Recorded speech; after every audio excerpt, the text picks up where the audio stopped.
എല്ലാവർക്കും നമസ്കാരം. രണ്ടാമത്തെ പ്രാവശ്യത്തോട് ജൂറിയിൽ പങ്കെടുത്ത സ്റ്റേറ്റ് അവാർഡിന്റെ ഒരു ചീത്തപ്പേര് അല്ലെങ്കിൽ ആളുകൾ അതെ അതിൽ മാറ്റിയെടുക്കണമെന്ന് വിചാരിക്കാലോ. മോശമായിട്ടല്ല, എന്നാലും കുറെ ആൾക്കാർക്ക് വിഷമങ്ങൾ ഉണ്ടാവുമല്ലോ. അപ്പോൾ ഓട്ടോമാറ്റിക്കായിട്ട് ഒരു അവാർഡ് നൽകുമ്പോൾ ഓരോരുത്തർക്ക് അവാർഡ് നൽകുമ്പോൾ അപ്പോൾ അതിൽ നിന്നൊക്കെ വ്യത്യസ്തമായിട്ട് ഇത് ആദ്യമേ തന്നെ ചിത്രങ്ങളും എല്ലാം തീരുമാനിച്ചു വെച്ചതുകൊണ്ട് ജനങ്ങൾക്ക് ഇഷ്ടപ്പെട്ട സിനിമകളൊക്കെ സെലക്ട് ചെയ്ത് വെച്ചതുകൊണ്ട് അത്രയും വലിയ പ്രശ്നങ്ങളൊന്നും ഉണ്ടാവും തോന്നുന്നില്ല. പിന്നെ ഓട്ടിങ്ങിലൂടെയാണല്ലോ, അപ്പോൾ അതുകൊണ്ട് എല്ലാ ഇത് നന്നായിട്ട് നടക്കുമെന്നാണ് ഞാൻ വിശ്വസിക്കുന്നത്. അതോടൊപ്പം ഹൈദരാലിയുടെ ഈ ഉദ്യമത്തിനും ഞാൻ എല്ലാ ആശംസകളും പറഞ്ഞുകൊണ്ട് നിർത്തുന്നു. നന്ദി, നമസ്കാരം.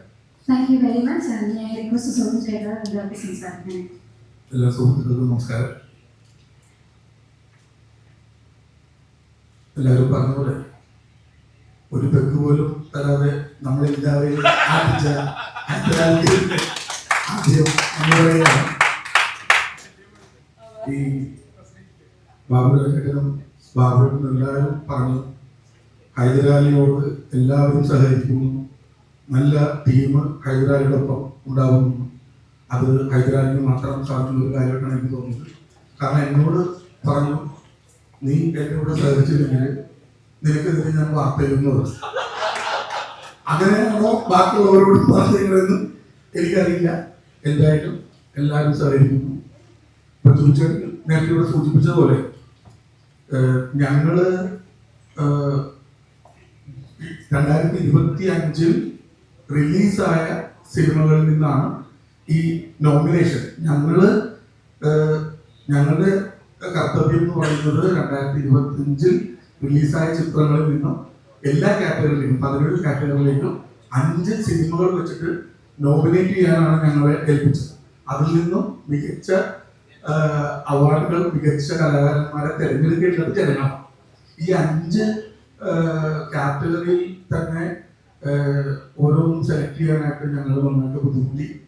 അത്രയും മികച്ച സിനിമകളുണ്ടായിരുന്നു ഓരോ വിഭാഗത്തിലും 2025. അതുമായി ബന്ധപ്പെട്ട് ഒരു കാര്യം ഇവിടെ പറഞ്ഞില്ല, അതുകൊണ്ട് കൂട്ടിച്ചേർത്തതാണ്.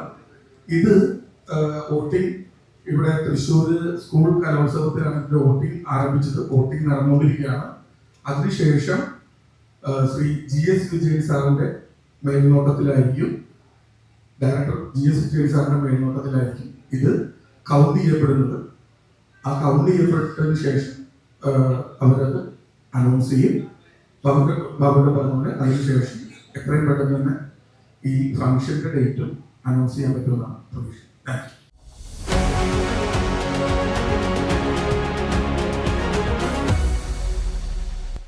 ഹോം അപ്ലയൻസ് വാങ്ങാൻ ഒരിടത്ത്, ക്രോക്കറി വാങ്ങാൻ വേറൊരിടത്ത്, ഗാഡ്ജറ്റ്സ് വാങ്ങാൻ വേറെ എവിടെയോ ഒരിടത്ത്. അതെ, എന്തിനെങ്ങനെ പലയിടത്തും ഓടണം? മൈജി ഫ്യൂച്ചർ ഉണ്ടല്ലോ. മൊബൈൽ ഫോൺ മുതൽ ഹോം അപ്ലയൻസസ് വരെ എല്ലാം ഒരിടത്ത്, ഏറ്റവും കുറഞ്ഞ EMI. അങ്ങനെയാണെങ്കിൽ ഏറ്റവും കുറഞ്ഞ വില. ആഹാ, എന്നാ ഏറ്റവും കൂടുതൽ ഓഫറുകൾ. MyG future, experience the next. MyG ആണ് ഫ്യൂച്ചർ.